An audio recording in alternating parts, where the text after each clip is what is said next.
OP. My 36M wife, 34F, keeps tying my boots after I've told her to keep her hands off of them. I tried to teach her a lesson and really hurt her feelings.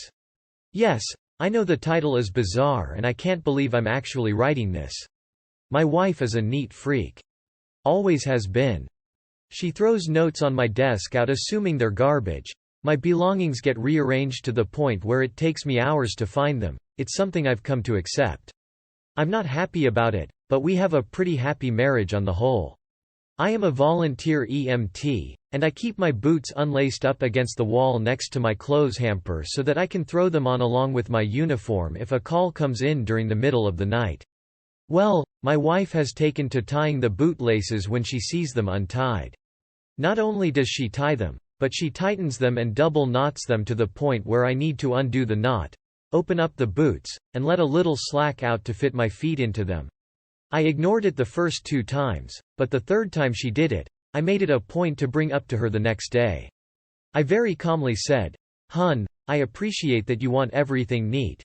But please do not touch my boots in the future. Time is of the essence when I'm going on a call and at 2 in the morning I don't have the time to unlace them and open them up. It's not just a minor inconvenience, it's people's lives, so I would appreciate it if you left them alone."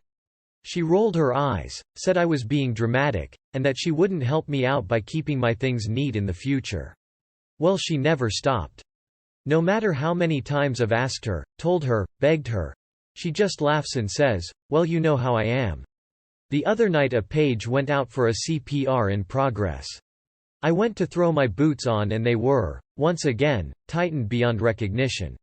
So I'm sitting there on the edge of the bed, cursing, trying to get my boots open, and fumbling due to the stress of the situation.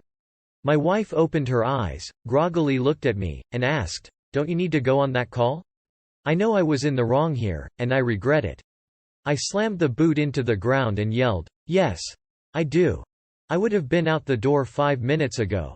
Except some s asterisk asterisk asterisk asterisk asterisk dm asterisk asterisk asterisk asterisk asterisk rf asterisk asterisk asterisk asterisk asterisk d with my g asterisk asterisk asterisk asterisk asterisk and boots again." My wife got up without another word, walked into the bathroom and slammed the door. I got my boots open and went on the call. By the time we arrived, the police had gotten her back, so I didn't have to do CPR, but I was sweating and shaking thinking my delay could have cost a life. I got home and my wife wasn't talking to me. She ignored me the entire day until we finally sat down and talked. She said I had scared her with how angry I got, that she thought I was going to hit her, and she didn't know I was capable of getting so angry. Note: I have never raised a hand to her, nor have I ever yelled at her before. I am absolutely not a violent person in any way, shape or form. I apologized for yelling at her, and acknowledged that I hadn't meant to snap at her. I was frustrated with the situation as I needed to get to the person in need of CPR as soon as possible and it was a delay that didn't need to happen. I, once again, pleaded with her not to touch my boots because lives were literally on the line. She told me that if I was going to overreact and make her afraid then she would never touch my boots again because she didn't want to live like that. Last night, before I got into bed, I had a sinking feeling, so I went over and checked my boots. I was very disappointed to find them tightened up again. So I decided to show her how it felt. I went over to her closet and pulled out her running shoes. I unlaced the shoelaces on both of them, removed them from the shoes completely, curled them each into a little coil, put them inside the shoes, and put them back. I then went to sleep. At 6:15 I was woken up by my wife screaming, "How could you? Why would you do this?" holding up both laceless shoes with tears in her eyes. My wife likes to go for an early morning run and I knew she would want to get out the door as soon as possible. I smiled and said, "You know how I am. I just like things neat." She continued sobbing and walked out of the room. So, by the time she was all laced up again, it was raining so she missed out on her run. I actually feel pretty terrible about that because I really only wanted to delay her, not ruin her plans completely. At this point, she's alternating between crying that I went out of my way to hurt her and ignoring my presence. I acknowledge that what I've done has been pretty childish and not at all constructive. I just don't know what to do." She said, through tears, "You admitted you were totally in the wrong for yelling at me. And then you turned around and took it out on me in a different way. What is wrong with you?" The problem is, to her, an apology means taking on 100% of the fault. When I apologized for blowing up, she took that to mean she was 100% in the right and that my feelings were completely unjustified. So at this point, I haven't apologized for ruining her run, because she'll take that to mean that she wasn't wrong to touch my boots. I've tried to have these discussions, but it's in one ear and out the other. We have such a good relationship otherwise, but I feel like this issue has reached a tipping point and it's going to continue to result in arguments until we resolve it. How do I make things right with my wife while still letting her know that I won't tolerate her disrespecting my property anymore? Edit. Wow. This blew up. I went through comments for 6 hours last night and I still have 1.8K to get through. I promise you I am reading every one of your comments and appreciate the advice. A couple things to address points that keep getting brought up. My wife has never been diagnosed as having OCD. As an EMT, I'm very careful about labeling someone as having a disorder as I don't have the proper qualifications to make that diagnosis. I do agree that it's time for her to see somebody, get a proper diagnosis, and address these issues. My boots lace up in the front and zipper on the side. They're not a full unzip but rather an unzip to open them up a bit. The way my wife is tying them makes them impossible to get on even with the zipper down. They're weatherproof and great for standing on rough terrain or the highway after accidents. They're only about a year old and were actually a gift from my wife. I've not considered Velcro before. I'm a bit hesitant to do that as I don't know that they wouldn't catch on things or wear out quicker.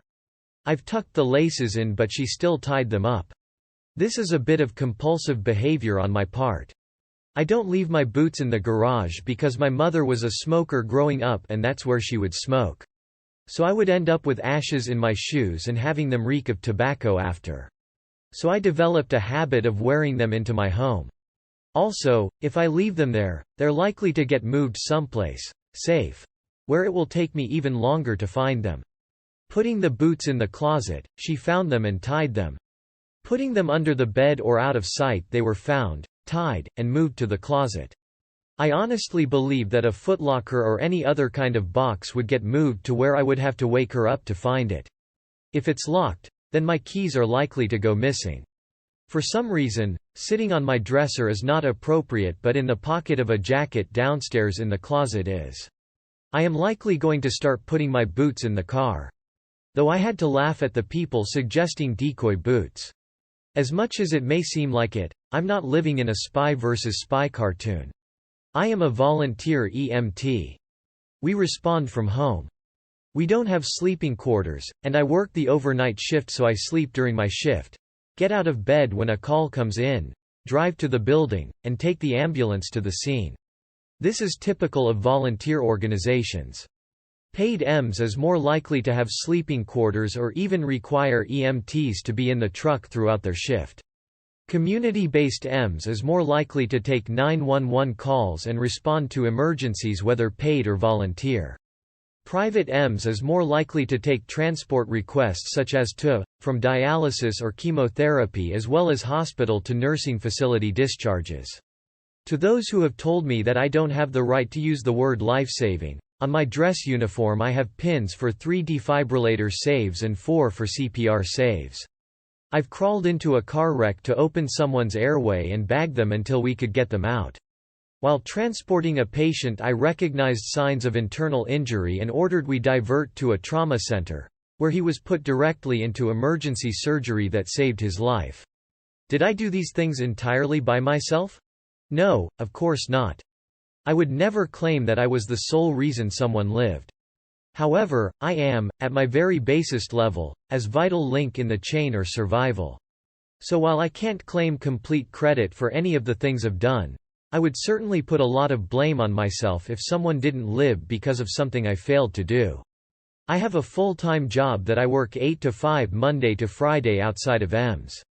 That is why I volunteer on the night shift. My wife works as a payroll manager for a mid-sized office. I earn about $10,000 a year more than her. We've been married for 2 years. While I lived on my own before we were married, she didn't move into the apartment until we got engaged. So, I think to her, that was my place, not ours, and she didn't really touch my things. I was with another EMS organization until we moved to a new town after our engagement. When we bought the house, I joined the local volunteer squad as an EMT. My wife regards my job as part of my identity while she sees the EMS as something I volunteer to do. She would say, "This is my husband, he is," job title. Not, "This is my husband, he is an EMT. Thank you for all the awards on this post. You're all very kind. I appreciate so much that you took the time out of your day to acknowledge things and want to help me. TLDR wife keeps tightening my boots when I'm not wearing them, delaying me on ambulance calls. I finally had enough, and she's calling my response abuse." Comment. Tell your wife that this interference with your gear could crash your marriage and facilitate a death. And is she good with that, or will she work on herself? Comment. Why does your wife not take what you do seriously? I'm sorry to say this, but she seems so out of touch and unempathetic if she thinks that being an EMT is just transporting boo-boos.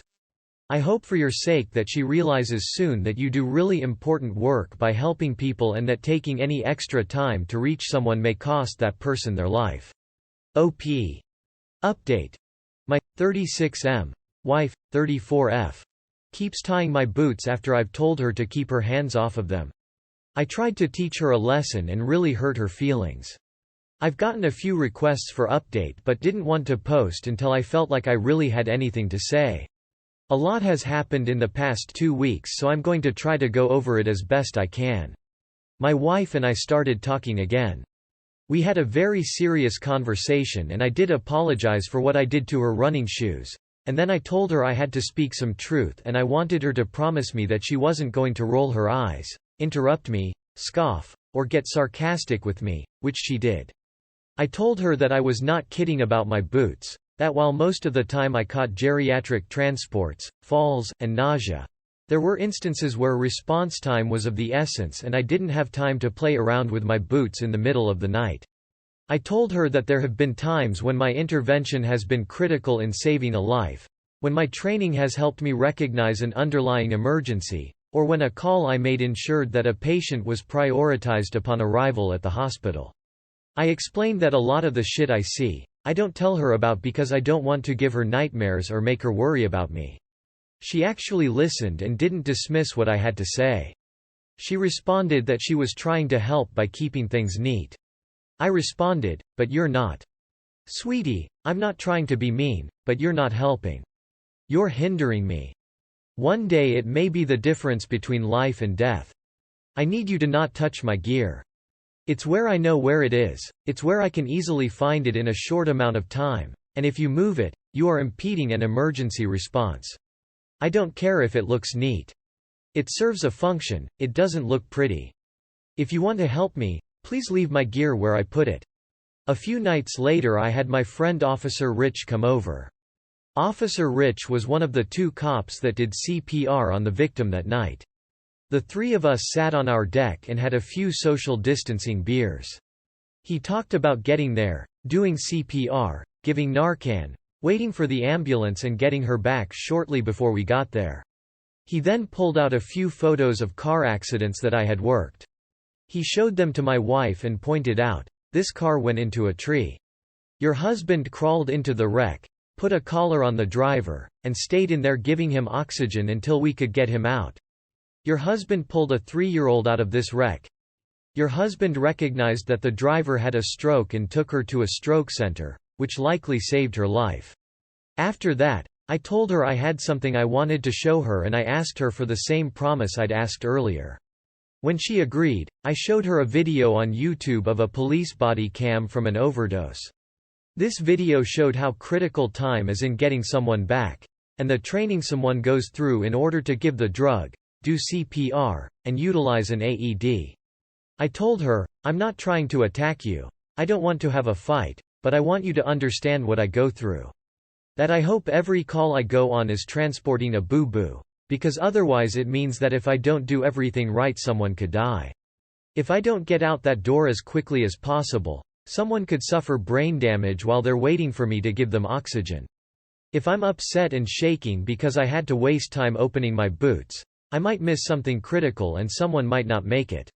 She acknowledged that she understood and told me she hadn't really thought about the danger of what I do until the other night when she saw the photos of the wrecks. I told her that I think she has OCD and needs to see a therapist because it's hurting our marriage. I listed examples of her throwing important things out, moving things without permission, and messing with my gear. I offered to go together and said I'd be willing to work on things together. After I pointed out the pattern, she agreed that it was time to speak to someone. She wants to think about whether she wants to go together or go by herself, but she has promised me that she's going to try to change her patterns. I brought up her saying she thought I was going to hit her, and she acknowledged she'd been with guys who flew off the handle with little provocation and scared her. That she'd never seen me get that angry and it triggered her because she didn't think I was capable of blowing up like that. She's been very emotional lately and has been going through mood swings. She's been worried about me going out on calls. The other day she started crying and said, "I hope you know how much I appreciate what you do. Knock on wood, since we had the big talk, she hasn't touched my boots. Is everything resolved? Not by a long shot. But she seems to have a new appreciation for what I do. Thank you for all of your responses." I wound up not showing her the thread, because a lot of it was pretty harsh towards her. I recognize I cherry-picked incidents that didn't put her in the best light, and there's a lot more to her and our marriage than that. She is the person I chose for the rest of my life, and I want us to work. TLDR, let my wife into my world a little more. She let me into hers, and she hasn't touched my boots since. Comment. I replied on another sub, but just to say it again. Volunteer Ems, fire saved my son's life. Thank you for doing this. I hope she works through her cleaning compulsion. It sounds like you're both wonderful people. Comment. Thank you for the update. I'm so happy to read that she was understanding and that your conversation resulted in being so productive.